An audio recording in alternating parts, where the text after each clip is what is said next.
কোন সংখ্যা থেকে 5 বিয়োগ করলে বিয়োগফল হবে 11? কোন সংখ্যা থেকে 5 বিয়োগ করলে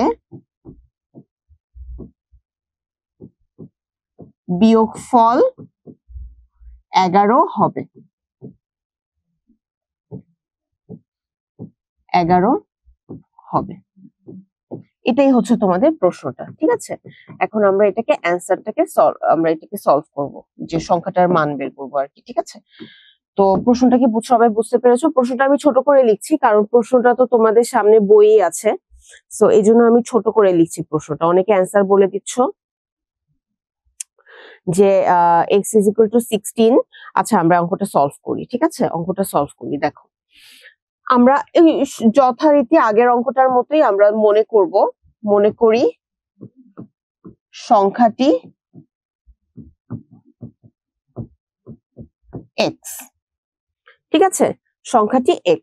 তাহলে প্রশ্ন মতে একদম আগের অঙ্কটার মতোই, ঠিক আছে, আগেরটার মতোই লিখবে। প্রশ্ন মতে কোন সংখ্যা থেকে 5 বিয়োগ করলে বিয়োগফল 11 হবে? সো সংখ্যাটা হচ্ছে x, x থেকে 5 বিয়োগ করলাম এবং বিয়োগফল হলো 11। এই যে আমরা সমীকরণটা বানায় ফেললাম। এখন আমরা সিম্পলি সমীকরণটা সলভ করব। আরেকবার মিলিয়ে নাও, কোন সংখ্যা থেকে, সংখ্যাটা হচ্ছে আমাদের x, এখান থেকে 5 বিয়োগ করলে, এই যে 5 বিয়োগ করলাম এবং বিয়োগফল হলো হচ্ছে 11, বিয়োগফল 11 হলো। So x = 11 plus 5।